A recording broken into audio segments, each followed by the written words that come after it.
Christmas Evans, o John Bunyan de Gales. Seus pais deram-lhe o nome de Christmas porque nasceu no dia de Christmas, o Natal, em 1766. O povo deu-lhe a alcunha de pregador caolho, porque era cego de um olho. Alguém assim se referiu a Christmas Evans: era o mais alto dos homens, de maior força física e o mais corpulento que jamais vi. Tinha um olho só, se há razão para dizer que era olho, pois mais propriamente pode-se dizer que era uma estrela luzente, brilhando como Vênus. Foi chamado também o John Bunyan de Gales, porque era o pregador que na história desse país desfrutava mais do poder do Espírito Santo,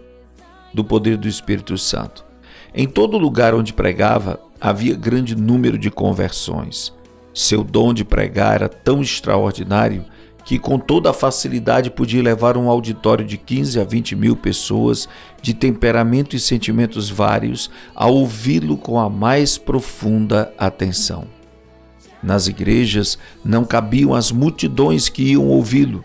Durante o dia, à noite sempre pregava ao ar livre sob o brilhar das estrelas. Durante a sua mocidade, viveu entregue à devassidão e à embriaguez. Numa luta foi gravemente esfaqueado, outra vez foi tirado das águas como morto, e ainda doutra vez caiu de uma árvore sobre uma faca. Nas contendas era sempre o campeão, até que por fim, numa briga, seus companheiros cegaram-lhe um olho. Deus, contudo, fora misericordioso durante este período, guardando-o com vida para mais tarde fazê-lo útil no seu serviço. Com a idade de 17 anos, foi salvo, aprendeu a ler e não muito depois foi chamado a pregar e separado para o ministério. Seus sermões eram secos e sem fruto, até que um dia, em viagem para Maintorg, segurou seu cavalo e entrou na mata onde derramou a sua alma em oração a Deus. Como Jacó em Peniel, de lá não saiu antes de receber a bênção divina. Depois daquele dia, reconheceu a grande responsabilidade de sua obra, regozijava-se sempre no espírito de oração e surpreendeu-se grandemente com os frutos gloriosos que Deus começou a conceder-lhe. Antes destas coisas, possuía dons e corpo de gigante, porém depois foi-lhe acrescentado o espírito de gigante. Era corajoso como leão e humilde como um cordeiro. Não vivia para si, mas para Cristo. Além de ter, por natureza, uma mente ativa e uma maneira tocante de falar, tinha um coração que transbordava de amor para com Deus e o próximo. Verdadeiramente, era uma luz que ardia e brilhava. No sul de Gales, andava a pé pregando, às vezes, 5 sermões num só dia. Apesar de não andar bem vestido e de possuir maneiras desastrosas, afluíam grandes multidões para ouvi-lo. Vivificado com o fogo celestial, subia em espírito como se tivesse asas de anjo e quase sempre levava o auditório consigo. Muitas vezes, os ouvintes rompiam em choro e outras manifestações, coisas que não podiam evitar. Por isso eram conhecidos por saltadores galeses. Era convicção de Evans que seria melhor evitar os dois extremos, o excesso de ardor e a frieza demasiada. Porém, Deus é um ser soberano, operando de várias maneiras. A alguns ele atrai pelo amor, enquanto a outros ele espanta com os trovões do Sinai, para acharem preciosa paz em Cristo Jesus. Os vacilantes às vezes são por Deus sacudidos sobre o abismo da angústia eterna, até clamarem, pedindo misericórdia e acharem gozo indizível. O cálice desses transborda, até que alguns, não compreendendo, perguntaram: por que tanto excesso?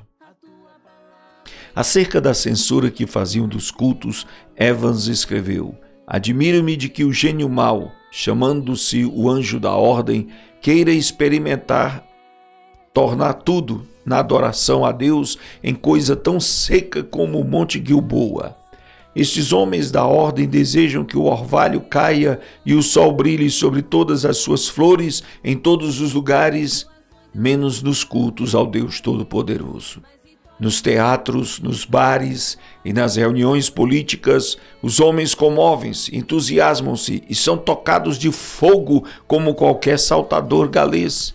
Mas, segundo eles desejam, não deve haver coisa alguma que dê vida e entusiasmo à religião. Irmãos, meditai nisto. Tendes razão ou estáis errados? Conta-se que em certo lugar havia 3 pregadores para falar, sendo Evans o último. Era um dia de muito calor. Os primeiros 2 sermões foram muito longos, de forma que todos os ouvintes ficaram indiferentes e quase exaustos. Porém, depois que Evans haver pregado cerca de 15 minutos sobre a misericórdia de Deus, tal qual se vê na parábola do filho pródigo, centenas dos que estavam sentados na relva repentinamente ficaram em pé. Alguns choravam, outros oravam sobre grande angústia. Foi impossível continuar o sermão. O povo continuou a chorar e orar durante o dia inteiro e de noite até amanhecer. Na ilha de Anglesey, porém, Evans teve de enfrentar certas doutrinas chefiadas por um orador eloquente e instruído. Na luta contra o erro dessa seita, começou a esfriar espiritualmente. Depois de alguns anos, não mais possuía o espírito de oração nem o gozo da vida cristã. Mas ele mesmo descreveu como buscou e recebeu de novo a unção de poder divino que fez a sua alma abrasar-se ainda mais do que antes. Não podia continuar com o meu coração frio para com Cristo.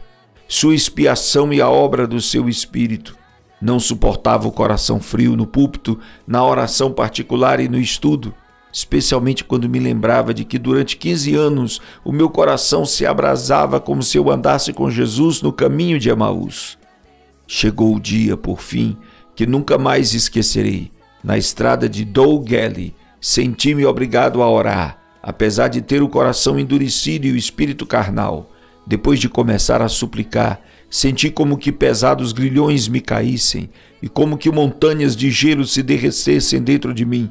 Com esta manifestação, aumentou em mim a certeza de haver recebido a promessa do Espírito Santo. Parecia-me que meu espírito inteiro fora solto de uma prisão prolongada ou como se estivesse saindo do túmulo no inverno muitíssimo frio.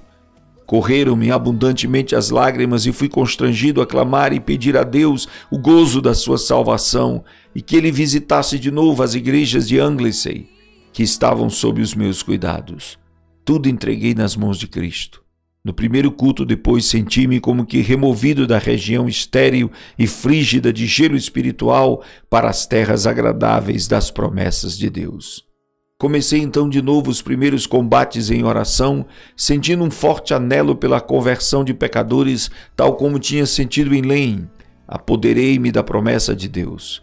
O resultado foi que vi, ao voltar a casa, o Espírito operar nos irmãos de Anglesey, dando-lhes o espírito de oração com importunação.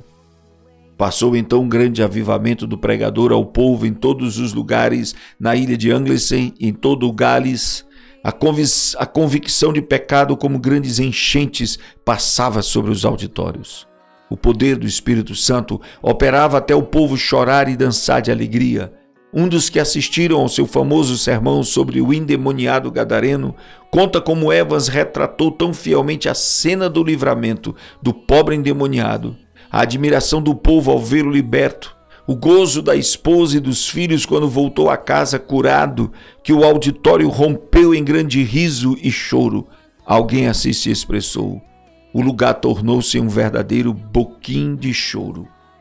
Outro ainda disse que o povo do auditório ficou como os habitantes de uma cidade abalada por um terremoto, correndo para fora, prostrando-se em terra e clamando a Deus.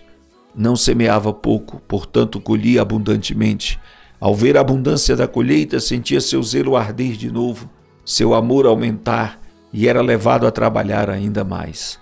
A sua firme convicção era de que nem a melhor pessoa pode salvar-se sem a operação do Espírito Santo e nem o coração mais rebelde pode resistir ao poder do mesmo Espírito.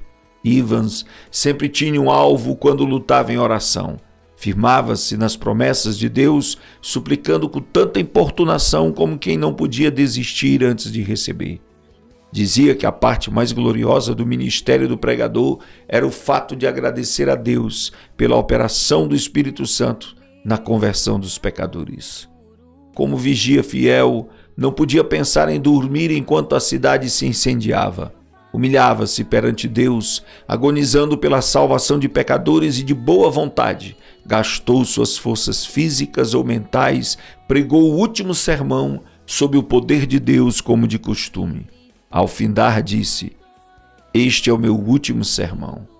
Os irmãos entenderam que se referia ao último sermão naquele lugar.